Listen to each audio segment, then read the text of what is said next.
that's what I'm saying, that I don't think that's, I'm getting rid of the word toxic. It's not toxic.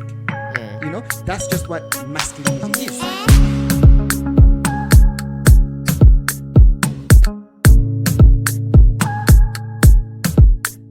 How can I help my white friend understand that his preference to only date white women is racist? Can I persuade him to at least be a bit more open-minded? I don't understand how he can justify his preference, and preferences in quotation marks, to himself. How can he not realize that he's only attracted to white women because society tells him he should be? Okay, first of all, how does society tell him that he needs to be attracted to women? I thought you said F you to the guy. That's what I heard. First of all, F you. No, how does the society tell him that he needs to date only white women? Well, the argument would be that the standard of beauty in the Western world, quote unquote, is white females, or is white. Where are we getting that standard from? Movies, magazines, newspapers, music, billboards, models. That's the answer. And then do you want him to continue? That's the answer they'll tell you. Okay. To answer her, Would be fair. I don't know if it's a her or him, but yeah, to answer the friend, he's allowed to have those preferences. They are the one with the problem. they are the ones that we need to discuss right now, not the friend. The friend is allowed to like what the friend is allowed to like.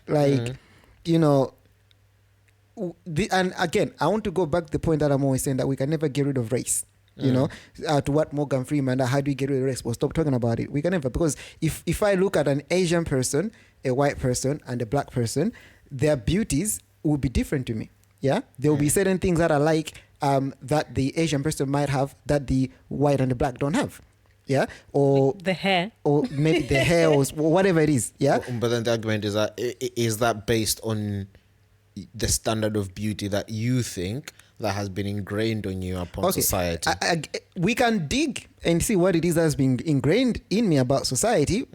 Good luck with that. But your preference is your preference. My preference is my preference, and my preference is not racist. You know, I just gravitate towards, for example, if it's a white and a Latino, I'll probably like the Latino more. But then at the same time, if you think your friend is racist, as a black person, why are you trying to encourage them to date a sister?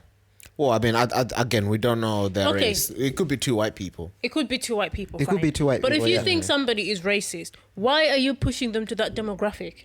No, they're not saying he's racist. Yeah, but I think what they want his preference. Yeah, I think what they wanted their friend to be like, or at least rooted in what society deems as beautiful. So the friend wants them to try a black person. Is that literally what they're... Because that's what they're saying. They want to be try a black person. Oh, if you put it like that, yes. Yeah. It sounds like it. Try a black person day. It sounds like it. Yeah, I mean go find yourself a black. In fact, I would say that is racist. try a black person. I think I would say they're the racist. We have to be comfortable in people having preferences that also include preferences of race, because like Pro Nick said, we are human at the end of the day. People are going to have their preferences. We can spend time digging deep into what has led them to their preferences, whether it's childhood trauma, whether it is just simply racism.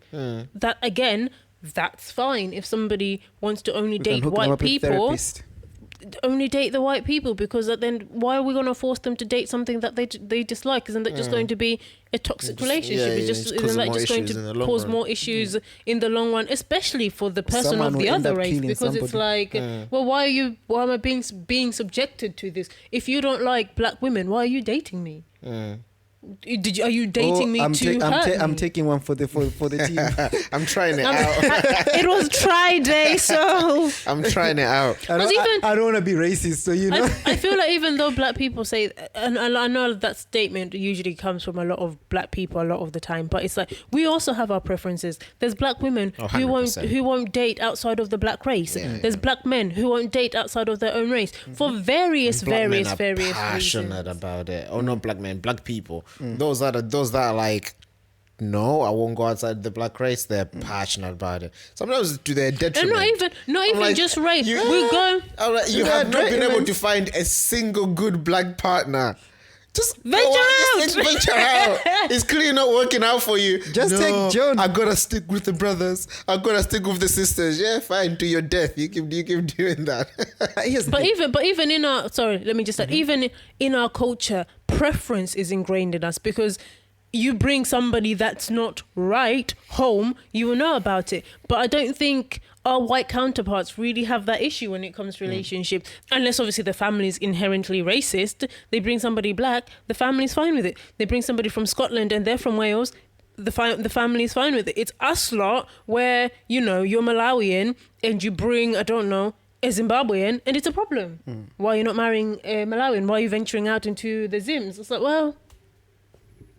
Yeah. But again, it's all preference, isn't it? Because even families can have preferences. Yeah. And if race is allowed, I think families are allowed to have preferences as well. Now, to be honest with you, I think there is a fair point in where you can say that are your preferences rooted in maybe racism, maybe not of your own fault, but maybe the way you've been brought up. And I think that could be a valid discussion. But I feel like the approach would be different. It's not about go try out everything, you know. But I would actually find it hard actually to believe that now. Before, that might have been the case, but right now, we are exposed to everybody and everything. On Britain's Got Talent, for example, X Factor, these are household shows in the UK, you know, and you have Asians, black people, you have everybody there. You know, so it's even right now, it's really difficult to believe that there's a white child, for example, who's being brought up and they are not being exposed to any other races. You know, it's definitely there. It's not. I would argue that. But I don't think it's about being exposed to races. It's about depends where you live in the your country. beliefs on those races. But yeah, it's all about the attitude towards other races. Yeah, but and that's the thing. people. So unless if the house. I'm making an assumption that the household is not racist because some things is about exposure, right? If you haven't been exposed to certain things, your preferences may be built based on what you know. You can't like black people if you've never seen or met black people. Does that make sense? So therefore, when you do meet them, it's weird people. I didn't know people could be that color. And then the chances of you liking somebody and dating them of that, it's going to be a bit off. You see what I mean? It's like, no, I'll stick to what I know, kind of thing. But then that's what I'm saying. I would argue, I would find it difficult to find that there are people who are living like that. Does that make sense? I feel like the mixture and the integration of races and communities and so on and so forth right now is enough to the point that now Little Mermaid is black, for better or for worse. Definitely for worse. And the movie actually came out. You see what I mean? Definitely. So in that kind of world, I feel like you should be allowed to look at all the races and be like, nah, you know what? I'll gravitate towards this. It's the same as religion. You know, some people say that I wouldn't date anyone outside my religion. That's a preference. You should be allowed. You can't be saying to somebody, no, you need to be open-minded. Buddhists are actually nice people. Like, I'm sure they are, but I don't want to date a Buddhist. You know, we can't really dig too deep with preferences. You know, there might be issues there, but let them sort it out with their therapist. It's not your job. No, and I don't know. Even if there are issues there, as long as they're not doing anyone any harm, that's absolutely fine. Because if someone is just dating white people, okay, who How cares? does that impact me as a black person? Like, it's not fair. Unless there are black women like running after him, or them saying, "No, please date me, please date me." In which case, they're the problem, not him. He's got his white girlfriend or his white preferences, whatever. So, yeah. So what are we saying to the person? Pathetic. Wow. I'm kidding. Wow. Leave them be. Leave them. You want to turn them away from Offbeat POV. Leave them to their preferences. If that's what they prefer, that's what they prefer. Unless it's harming somebody in some kind of way, it is what it is. You might not like it. You might want them to. Maybe you've dated a black person or an Asian person or a cultured person and you feel like, oh, you're really missing out. Let them miss out. Okay.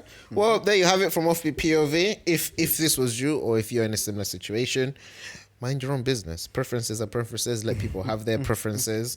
It's fine. Even if they are rooted in racism, you know, let them have their preferences. If you want to date every single color, date every single color. If your friend wants to date only white, let them date white. That's fine. That's a seal of approval from Offbeat POV, and on behalf of all black people, we accept it.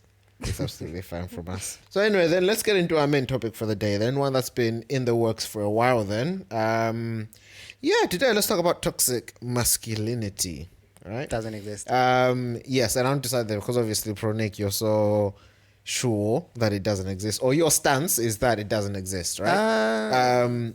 No, not necessarily. Let's discuss. Okay, fine. Let's start from there then.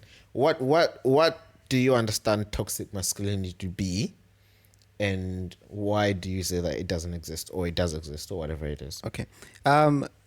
I don't know much about the subject, so this is purely what I do understand by definition of what do you understand, which may not be much, right? Yeah. I understand toxic masculinity to be the attributes that men have, or certain things about men that the rest of the world deems to be toxic because it's too manly, or it's maybe to their detriment, for example. Yeah. And they have deemed it is toxic. So basically they've put men on a scale, men's attributes on a scale, and they've rated from good to toxic. Toxic is too much. You're not a good person. You're a very bad person. Maybe you can even borderline misogyny, like unfortunately, like Andrew Tate has been labeled. Controlling. That kind of thing. It's not good. So that's what I understand about that. The attributes themselves are what I don't know. What is it that, or rather, that's what I would want to dive into in the discussion. What is it that qualifies as a toxic something? Okay, Fatsani, what do you understand about toxic masculinity? I don't know. And where are you on the I got curious scale? about toxic masculinity. Oh, I've become pro Nick, yeah? You see? Welcome. Well,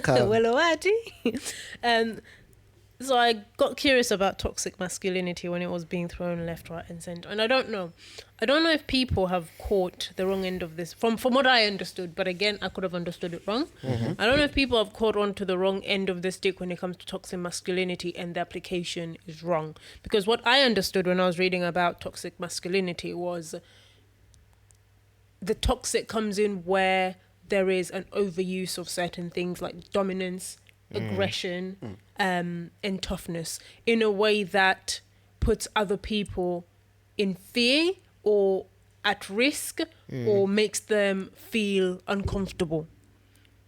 But again, the key is the overuse of power, aggression, and dominance.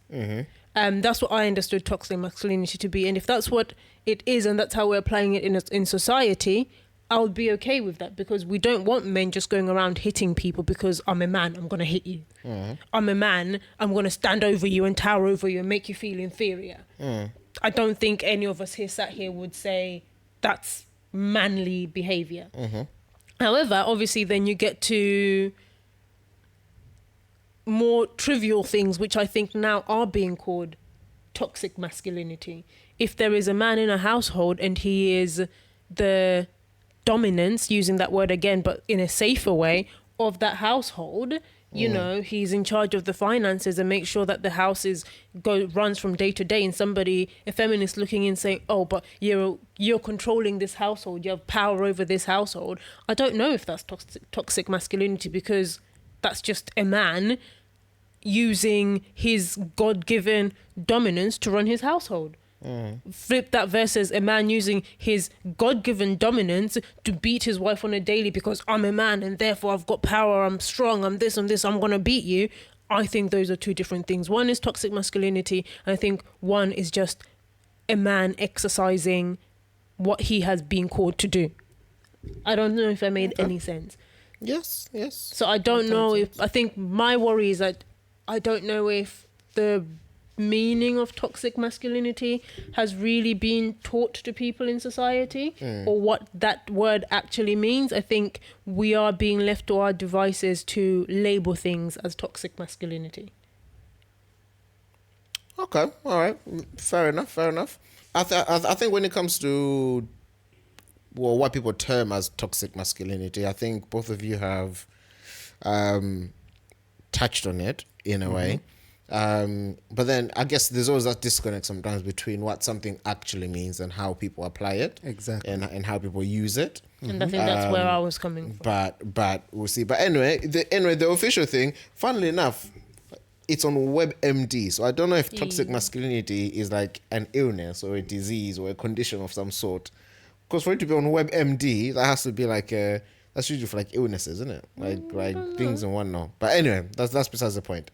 So it says toxic masculinity is an attitude or set of social guidelines stereotypically associated with manliness that often have a negative impact on men, women, and society in general. Okay, read that again for me, please. Toxic masculinity is an attitude or set of social guidelines stereotypically associated with manliness that often have a negative impact on men, women, and society in general. Okay. Right? So what I was interested in is actually finding out what people term as toxic masculinity. Because obviously it's a buzzword that you hear flying here, there, and everywhere. And 9 times out of 10, when I hear it, I'm like, I don't know what you're saying equals toxic masculinity. So I wanted to understand what people view it as. So good for me. There was actually a list of what people term or what can be categorized as toxic masculinity, right? So it says there are a few behaviors that are often caused by toxic masculinity, and some toxic masculinity examples include homophobia. Right. So apparently toxic masculinity teaches men that homosexuality is a deviation from traditional masculinity and that gay men are less masculine. So that's number 1. Okay, sorry. I think I was thrown off there. Sorry, before you come in, can you read that again? Like, okay. Who are you thrown off by? Sorry, what did you just read? Okay, so an example of toxic masculinity traits and behaviors and whatnot include homophobia. Okay.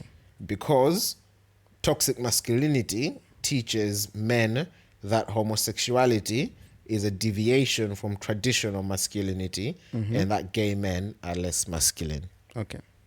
Do you know in what way they are less masculine, or it doesn't say that? It doesn't say. It's Okay, open to interpretation. Sorry, go on. I think, again, if I'm rooting it in the understanding of what I've read around toxic masculinity and its actual definition, there are probably men that fall within that, because there are some men who will meet a gay person and their instinct is to be aggressive towards them or to hurl names at them, like the G word, the F word, that kind of thing. The F word with the double G's, that kind. The F word with the double G's. Yeah, this is why I stopped. I got what you mean. There's an F word with double G's in it. I might have to go back to this. In terms of gay men, yes, yeah. You can go home and Google it after. Okay, fine. I'm gonna type it in F word with double G's. So I think in that respect, you can have a man exercising. Is that not just homophobia? Why does it have to be toxic masculinity as well? Then it's just homophobia. Yeah, I guess it can, just because you can have a woman that sees a gay person and is aggressive towards them. That's not toxic femininity. I think toxic femininity is probably worse than toxic masculinity. But I don't know. I mean, I think, all right. I think I'm gonna have to definitely go back to my "it doesn't exist." Right? Oh, I've just started. I'm still going through the list. You're still going through the list? No, but carry on. That's what are you going to say? All right, yeah. So, okay. I'm going to unpack it like this, right? Masculinity cannot be toxic. Like, why do you have to say that if a man... Okay. Oh, this is hard. I get what you're saying. Let me rewind a little bit. Okay, so read the statement again. Read half of the statement. No. Okay, let me present it to you in this way, right? So what they're saying is society or whoever is in charge of masculinity, whatever, will say,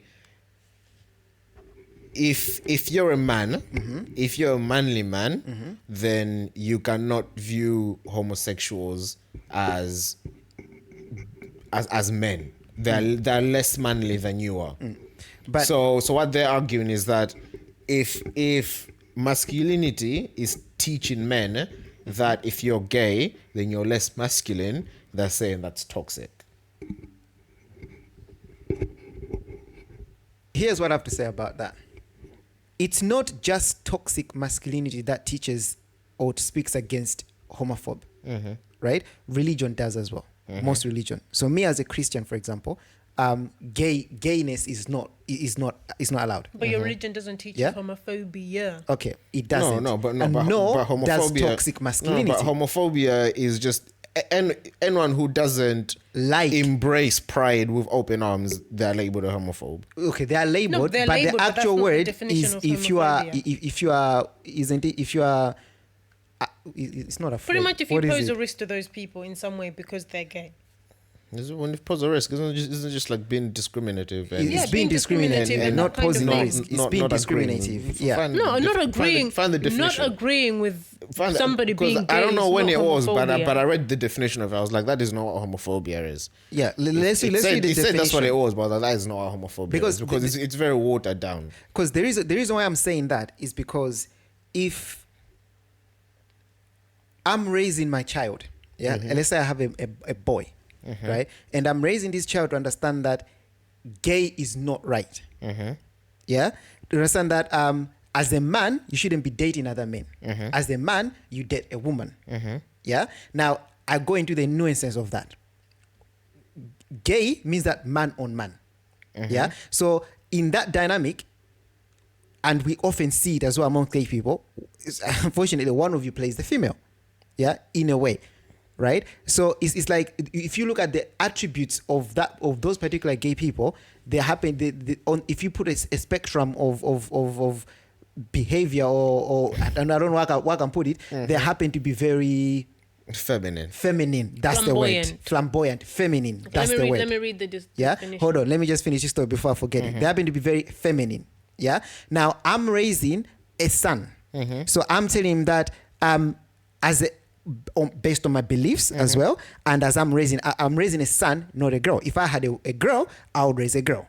Now, unfortunately, the world doesn't want that anymore, as we are seeing. You can have a girl, a boy, bi, or in between, and that's why this is a mess. So that's what I'm saying. Okay, so to put it to you nicely, after saying a lot, what I'm trying to say is this, or not a lot, what I'm trying to say is this, right? It is not toxic masculinity that is... Oh, gosh, no, that's not it. Take two. Let me try again. Okay, hold on. Read the definition. So homophobia, dislike or unfair treatment of gay people. Right. Let me come back. Toxic masculinity, it's not teaching you not to like gay people. So it's not homophobe by that definition. Wait, toxic or masculinity? What do you say? Toxic. What they're claiming is toxic masculinity. Because you say the statement said that toxic masculinity teaches that. Say what you want to say. Say what you want to say. No, because I'm trying to address the statement. Does that make sense? Because you're saying that. What do you think about the statement? Yeah, no, but the statement says that toxic. The statement is saying toxic masculinity teaches this. Let me read this. So if you're saying no, it doesn't. Just say what you want to say. Go on. So this is another one. Again, the first one was Oxford. This is also but this is Oxford reference. Homophobia, negative attitudes towards homosexual people and homosexuality, which may be manifested in discrimination, hostile behavior, or hate crime. Right. Read that one more time for me, please. Negative attitudes towards homosexual people and homosexuality, which may be manifested in discrimination, hostile behavior, or hate crime. Okay. By the definition we've read of what homophobic is, technically one can argue as well that my belief can be termed as homophobic, because it teaches against homosexuality, right? Men shouldn't be dating men. Does that make sense? That's by the definition, that's not homophobia. It is. But then it adds two more things to that definition, which is the discrimination and offense or something like that. Because it doesn't say not agreeing, because you cannot agree with the practices. That's not homophobia. It says negative views, attitude. So my attitude as a believer towards gay is negative. That's not a positive thing. Yeah, I don't smile at it and say, "Oh, go on." If you ask me my opinion about it, I'll tell you that what the heck are you doing? What is that? So those are my attitude towards that. Yeah. And now, does that mean that I'm for killing gay people, or they shouldn't be allowed to live? No. But if you ask me about my views towards that, I'll tell you that is not right. That is, and I'll put it to say that maybe that is not what a man is supposed to do. Men were created to be with women. Right? So going back to the statement, I'm understanding the statement to be saying that. Does that make sense? It's almost saying the same thing, because it teaches that you are less of a man, and I would agree, because you tend to be more feminine, or not all of them, but you do tend to be more feminine, and that's why sometimes you can pick them up, in the crowd, in the way the body posture, the way they speak and stuff like that. So they do tend to be more feminine, and that is already by definition. If you are more feminine, or if you are feminine, you're opposite to masculine. So already, I agree with that. Does that make sense? So that's why I'm saying that I don't think I'm getting rid of the word toxic. It's not toxic. That's just what masculinity is. But the problem is that people have the problem with it, so they've added the word toxic. Why? Because they want everybody and everything to accept everybody and everything, and to teach everything and everything. Even to children from young years old. I don't want to go there yet, but teaching them, this whole the drag people going to primary school and doing sexual dancing, things like that. That's the world. That's what the world wants right now. So anything that's going to fight against that will be called toxic. Does that make sense? So that's why I'm saying that no, it doesn't exist. What you have here is a masculine view connected with a gay view. What is that going to bring out? Well, where men should be with women, not with men. Something is wrong there.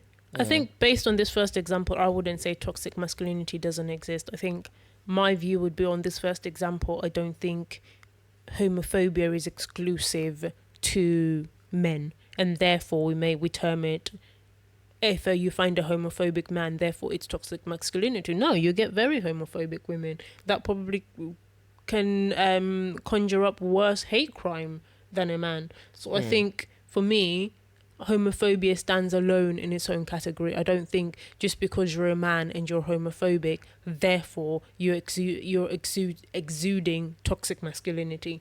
I don't think that category falls into toxic masculinity. I don't see where that fits. But do they contribute? Because I think from the statement said that they also teach that. So I think, for me, that's the question. Like, is that right, that toxic masculinity teaches or promotes homophobic behavior? I think that's the connection that they've made there. I don't think so.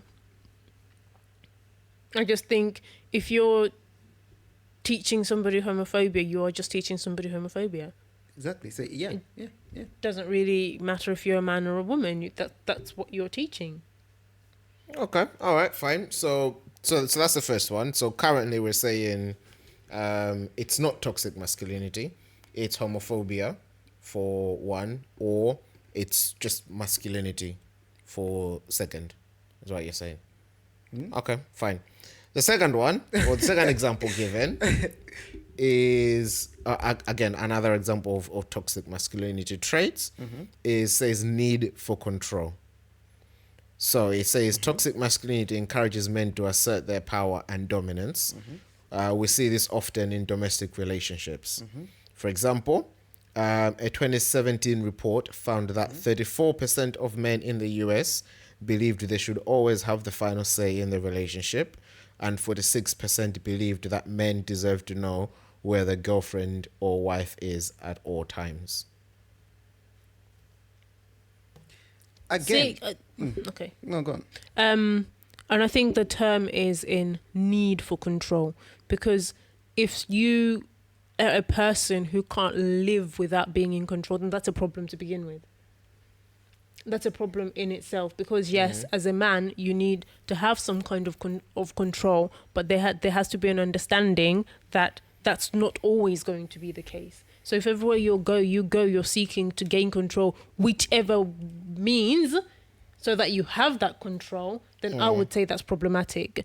Even that last statement, you know, wanting to know where your wife or girlfriend is 24/7, it's just not possible. If I say I'm going to Aldi and I go to Aldi, but then I see that there's another shop that's opened across the road, and I pop in there for 5 minutes and come back, and all of a sudden I come back and you're yelling at me, you do not respect my control. I have control over this household. I have control over you. I have authority over you. Yada, yada, yada. Then I would say that is toxic masculinity, because yes, as a man, you do need to have control and you do need to have oversight of a lot of things, but not micromanage those things.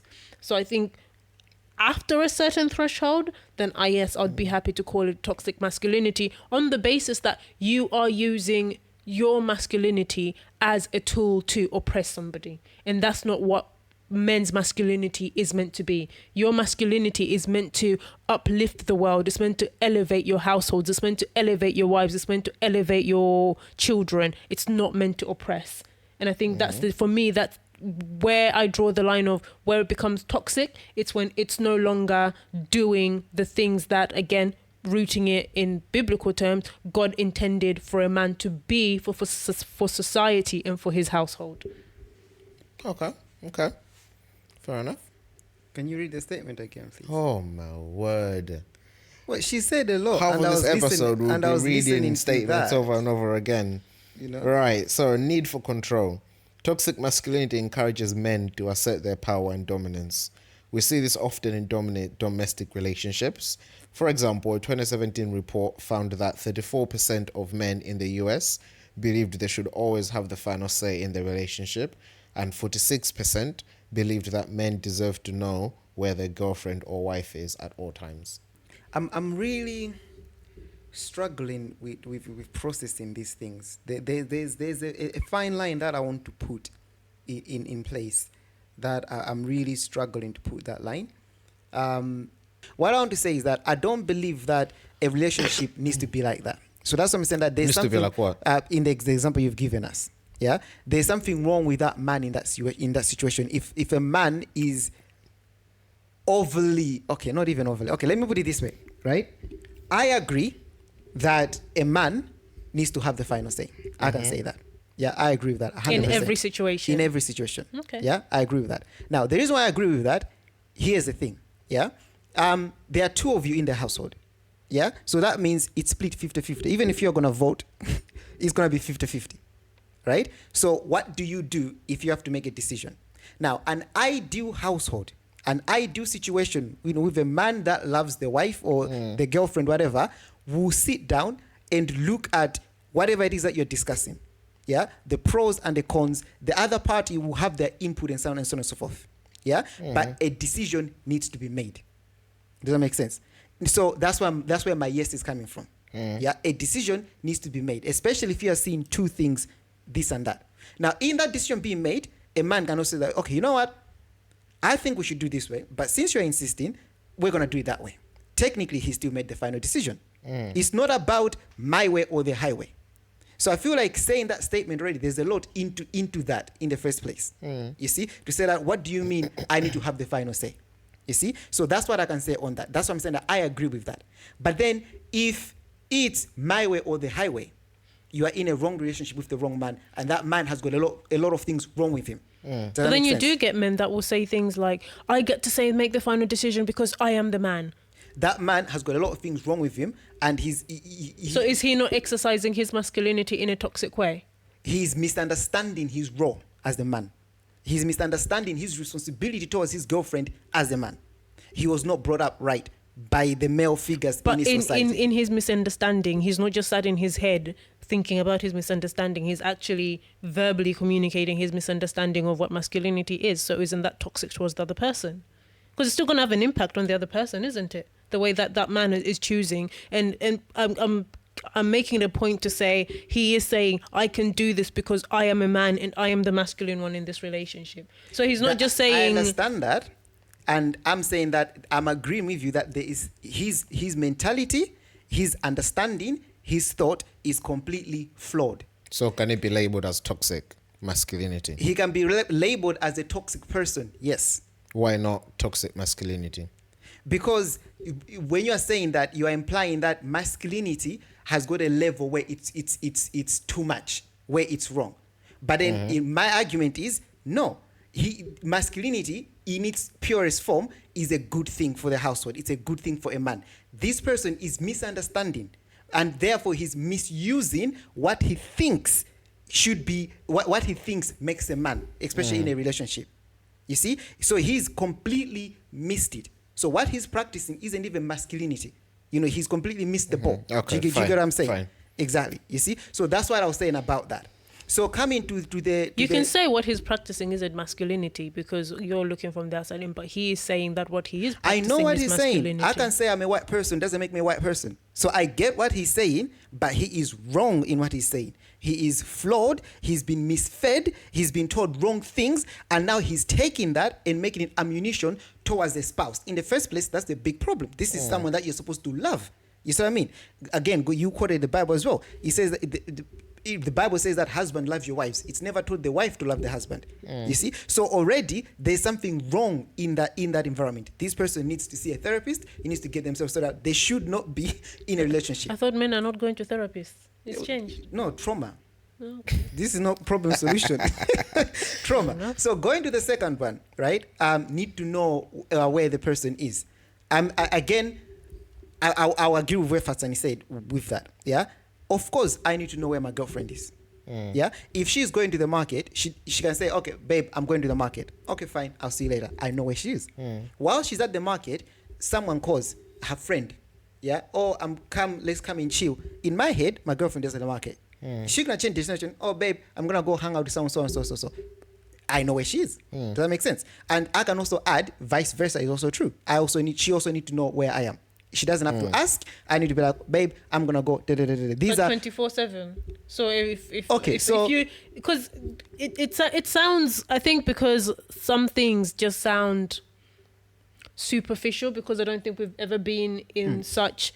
We can't fathom such pathetic situations sometimes because we're rational people. So in the sense that there are some wives and husbands, because aggressors go both ways, let's not be naive, but predominantly it's usually men, where if they leave their wife in the living room, they're expecting to come back from upstairs, and they've gone upstairs to the toilet, they're expecting to come back from upstairs and still find their wife in the living room. If she's diverted to the kitchen, that man has got a problem. I get that man has get my point, Fatsani. I'm trying to argue against this term we've put, toxic masculinity. Yeah, I want to take that away. What I'm trying to say is that man has got issues. You're in the same house. Your wife is in the toilet. You're coming downstairs. She's left the room. Go to the toilet. Why? I would say he's got mental issues. I would say he's mentally ill. There's nothing masculine about that. Now, the reason why he's doing that could be maybe because he's watched too many videos and he understands that I must know where my wife is.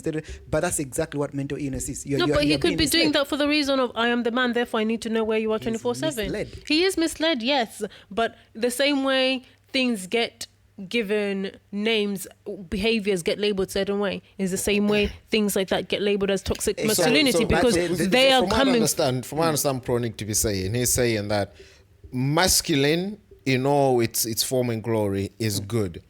As soon as it goes to these behaviors that I guess what they're talking about, where it's been labeled as toxic masculinity, he's saying no, that's no longer masculinity. Exactly, that's something else. It's mental you illness, apparently. It's there. Issues, it's trauma, whatever. That's what he's saying. But he's saying it's no longer masculinity, because masculinity, its form and glory is good. But then when these men are flaunting in society and labeling it as masculinity, what are people meant to see it as? Not take it for what they're expressing. Because when these men are fronting the streets, they're there going, I'm a man, I'm masculine, this is what masculine men say. And that's why the label toxic has been added in front of it, because we've got all these masculine men flaunting about doing A, B, C, D that people don't like, and that's why they've put toxic at the beginning of it. Then instead of throwing the word toxic, they should have said, no, that's not what a man is. No, that's not what masculine is. The minute you start doing that, you're preaching something else. You see, that's something else. no, that's not what men are supposed to do. You see, because the problem is that when you put that toxic masculinity, you are now bringing men on a lateral scale. So now it's where we can now no, that's too toxic. You need to be about this feminine. You need to be about this. Now now the society is deciding where we want to place our men. You know, but a man is a man. A man is a man. And again, I do agree with you.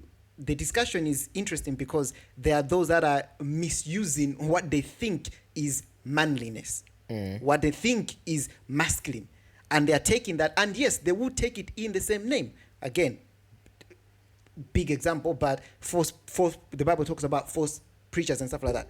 They take what should be right. You know, I'm here preaching Jesus, but obviously what they're preaching is wrong. You see what I mean? It doesn't make it right. So that's why it's false something. You see what I mean? So that's my point. My point but it's is still that false. And I like the example you've used because it doesn't get called something else. It now gets called false doctrine. So you've got doctrine. So hold on. Change it to false masculinity, or that's not masculinity. But it's just a that's word. That's not what man is.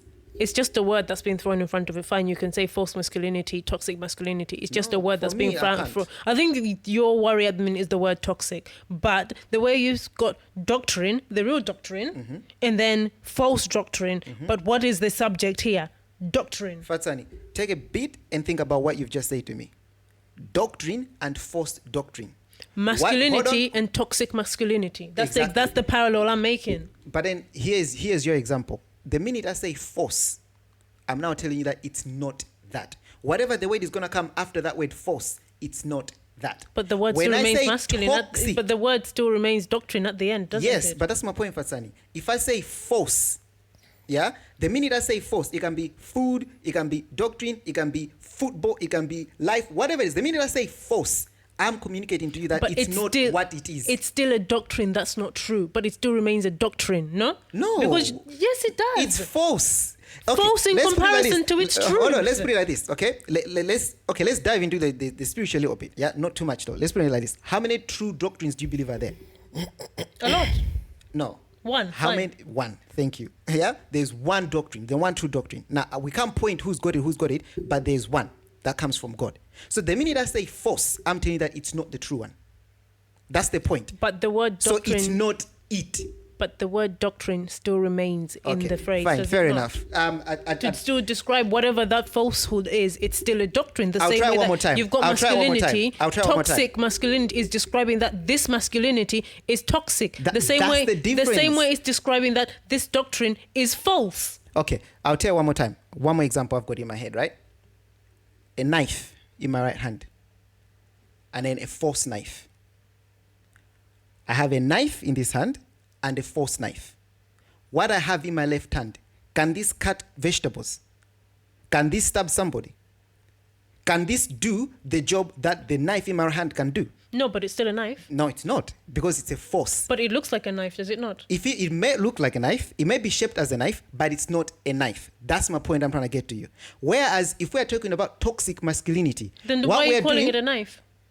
Sorry? Then why are you calling That's why it a the knife? word false is at the beginning, to indicate to you that it's not a knife. Do you get it? But you still describe it as a knife. Yes, but the word false... Yeah, the word false still describes the knife. Okay. No? No, it really does, doesn't. because if you take away if you just say false, what are you describing? That's why I was saying that the minute you put the word false, whatever is gonna come after that. I think the knife example was a good example. Yeah. Because he's saying you have a knife and then you have a false knife. Can you say you have two knives? No, you've got one real knife, but that's the point. You have to differentiate. The whole point, you have to label the other knife false, because somebody can look at it and still say that's a knife. Hang on, but the issue, I'm guessing where he's coming from. The issue is having masculinity and toxic masculinity. Do you have two masculinities there? You do. You have one masculinity and you have one that's toxic, which is what he's arguing against. No, I get that. Because for him there is no toxic masculinity. It's either you're masculine or you're not. No. He said yeah. There's only one masculinity, which is true and pure and fine, and then anything else that doesn't fall within that is not masculinity. I get That's his that. argument. I get that. That's why I brought up the whole... Which is why he's refusing the word toxic. Because I do agree, when you are toxic, you do put it on a sliding scale. Because it's like it gets to a point where it becomes toxic, which is what he's arguing so against. it's like you up until this point, this is acceptable. After that, it's wrong. You see, it's too much. It's too toxic. So that is exactly what he said. Yeah. So okay. So I'll bring it back. This in any case, I'm agreeing that rather with the statement. You know, those men that are doing those things, they shouldn't be doing that. Yeah. But that's exactly they need some form of help. They need whatever it is that they need. But anybody that will be bringing people up or preaching masculinity, preaching be a man, they are not preaching that. They are not preaching be aggressive, you know. And I like when Fatsani started talking a few minutes ago when we started this topic. Those are the words she rushed to, you know, overuse of power, aggression, and you know, risk of life, that kind of thing. You see what I mean? And like what she said as well, you can get this from a male as well. I mean, from a female as well. You see what I mean? Aggression is aggression. You see what I mean? Violence is violence. You see, oppression is oppression. You see what I mean? Now, are people in the name of I'm the man doing the wrong things? Are they doing that? Yes, they are. And it is absolutely wrong. You see? But then, in my opinion, of the matter, masculinity should be promoted. We need men to be men in this society. If you had to call... sorry, not to cut you, but even the discussion before about the knives and you know, knives in black media, this is lack of good leadership. This is lack of strong male father figures in families, in societies. The word with the double G by accident. I still and he doesn't even know what it is. Wow, I really don't, you know, like what? You see, it's lack of that. So we need masculine men, you know, but what we don't need is uneducated, simple-minded, foolish men that are taking that and then, you know, basically tainting it, because unfortunately that's what they've done. And in that situation, I agree with you. That's why the term has come up. But we have these discussions to raise awareness, isn't it? So unfortunately, we live in a society where people have to label things because it's just much easier to communicate. So I don't know if you're agreeing with Pro Nick that the term toxic masculinity doesn't exist. If we did have to label that behavior something, what would we label it? A behavior that comes from, and we have to be specific, a behavior that comes from that male person in their maleness, in their masculinity, feel like they can do certain things to any extent because of that. Because yes, you've got individuals this is toxic behavior. Say this is dangerous behavior. Say this is the wrong behavior. Say it's not right. Say whatever. Say all that. I'm okay with that. I can't give you a term that's now gonna go out there. Do I understand why the term is used? Yes, I do. And that's why I guess I'm addressing it in the first place. Because on that fact, I understand and I agree with you. I know why it's being used, you know, and that's why it's a discussion. But yeah, but murder is murder. You know, beating somebody up is beating somebody up. You know, I can't cut you and whatnot. This is bad behavior. You know, there's certain things that we term as bad behavior. We don't do this. So say it. This is, you know, what did I say? What was the word? Being a toxic masculine. This is toxic behavior. This is not right. This is toxic for the society, for your life, for your partner, and so on and so forth. To be fair with you, I'm not really, let's say, campaigning that let's get rid of the word. I was just addressing it and let you know how I think about it. The community can proceed using it. It's fine. I understand why it's used and I will engage in conversations. But where I'm given an opportunity to address it, I will tell you that, to be fair with you, unfortunately, what we're doing, what that word does, it's now, it's making the promotion and teaching and upbringing of masculine boys and children a bad thing. Because now what is happening is that toxic bit is left to individuals. So anything can be toxic. If you don't like it, it's toxic. You see? And now it's being thrown around. So now even me telling my son in my house, for example, you need to be a man, you know, you need to be strong, protect your mother, protect your sisters. Someone will come around and say, oh, no. Let him, what if he wants to, no, you're forcing him to be strong. You know, you're forcing a lot of stuff on him. No, leave the boy, you know, let him be flamboyant and whatever else. Someone can come and say that. Because to them, what I want for my son is too much for them. Therefore, it's toxic. You see? So that's what that term does, whether we know it or we don't know it. Okay. Well, I mean, we'll go through them, but your answer will just be, that's wrong. That's not masculinity. That sounds to me like that's your approach to it. So you're not refuting, you're not disagreeing with the behaviors. You're saying no, they're wrong, but then they're just not toxic masculinity. They're just toxic behaviors, because your whole ethos is that masculinity is good, full stop. Anything bad that arises out of that is no longer masculinity. Is your whole stance. But can masculinity be used in the wrong context? Misapplied and stuff like that? Yes, I believe it can. And what do you mean? How? These people, like the example. How can it be? The example she was giving said that the understanding of it anyway, like saying that, oh, I'm the man of this house, therefore I have to do this. Like, that's misapplying. So someone is labeling that toxic masculinity. You're labeling that. You need help.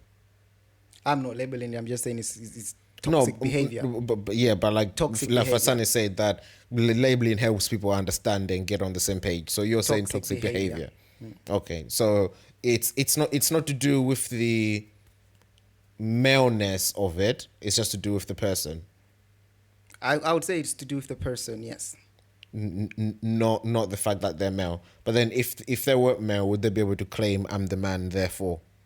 Okay, so fair enough. But then why are they still saying I'm the man? So therefore I need to restate it. Because they're the because they understand that they're the man and therefore they have the final word or something. Okay, so that's my point. My point is that a teaching has been had. Somewhere, somehow. Or an understanding. Understanding has been had.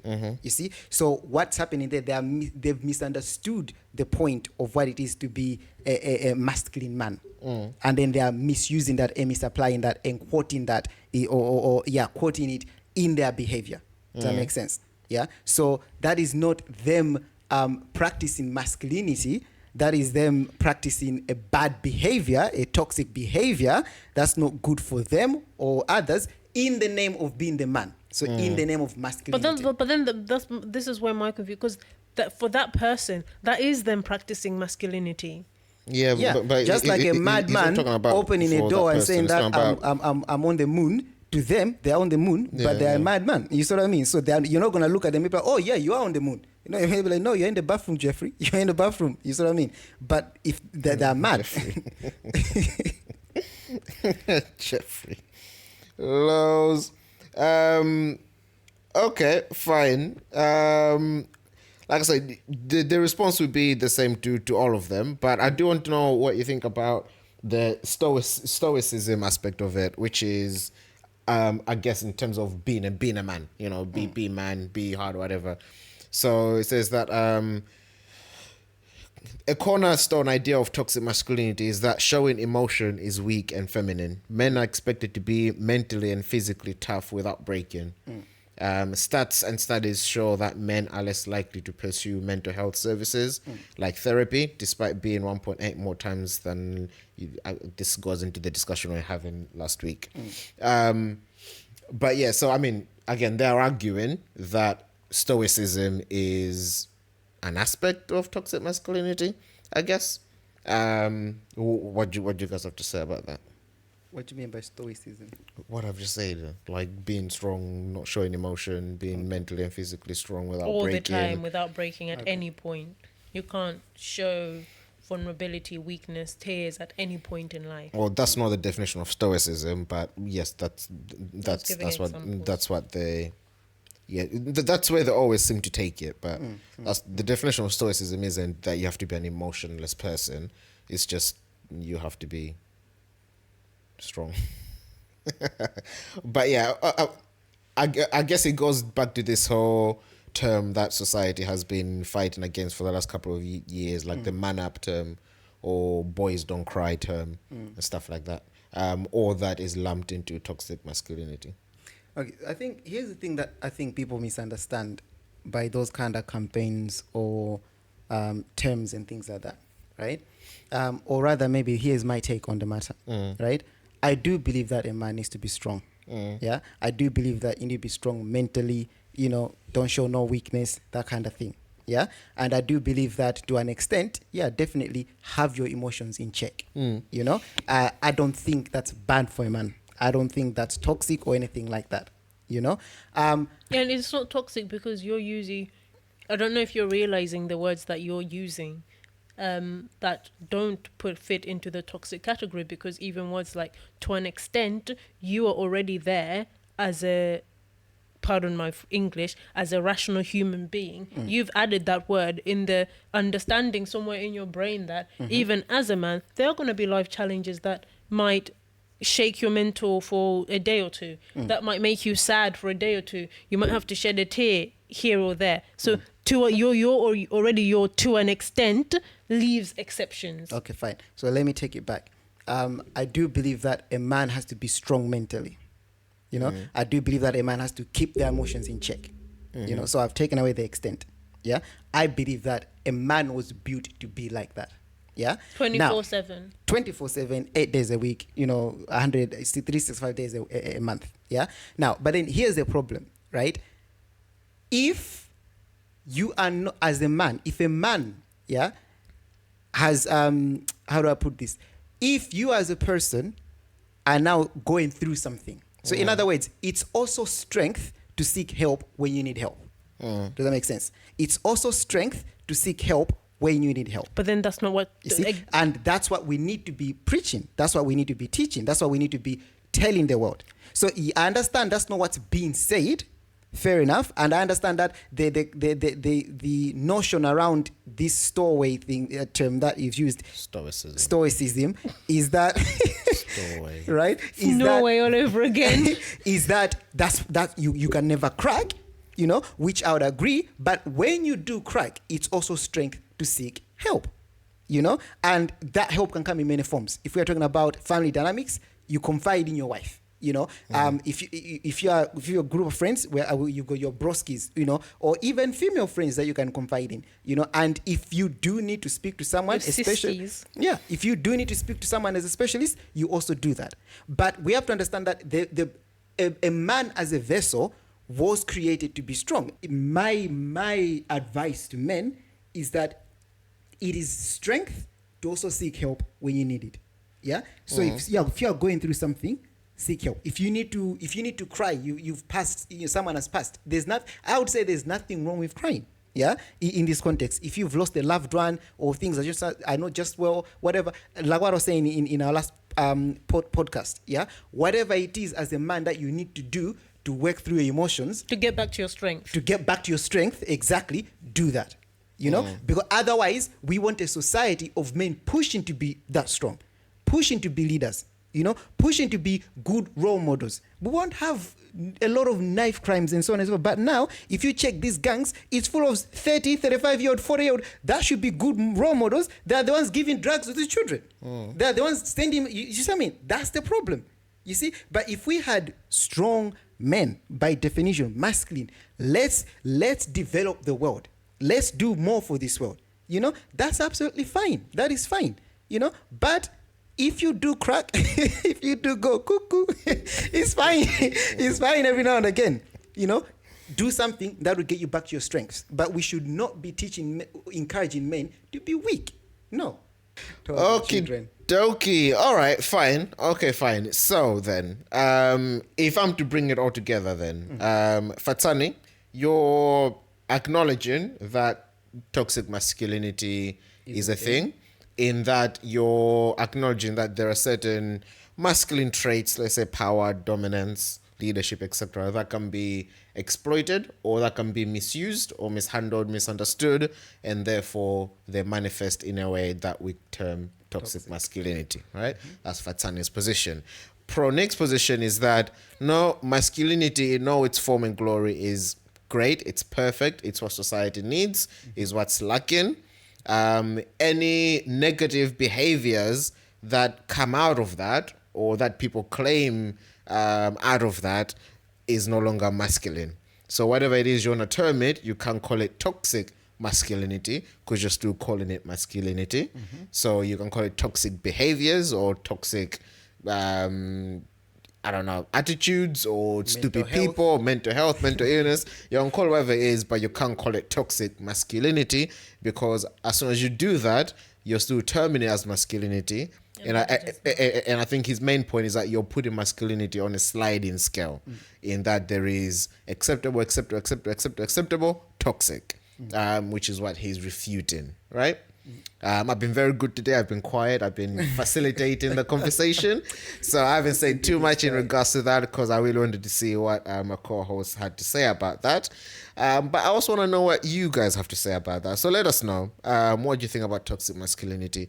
It has been flying around in society a lot. And yeah, let us know. Is it a thing? Do you agree with Fatsani? Do you agree with Pro Nick? Do you disagree? Do you have things to add? And obviously, the poster child of toxic masculinity at the moment is Andrew Tate. Let us know what you think of him as well while you're at it. Just don't make it personal to us, please. Some of us can't handle personal comments. But all right then. Well, in any case, ladies and gents, I want to thank you very much for joining us on another episode of Offbeat POV on this here day, the lovely Thursday. My name is Chin, and I've been joined by your favorite girl, Fatsani. And Pro Nick, as always. Fantastic. Feel free to subscribe if you liked what you heard and everything else, or bits and bobs and everything else. Until next time, stay. Be. Think. Offbeat, finally! I think that's a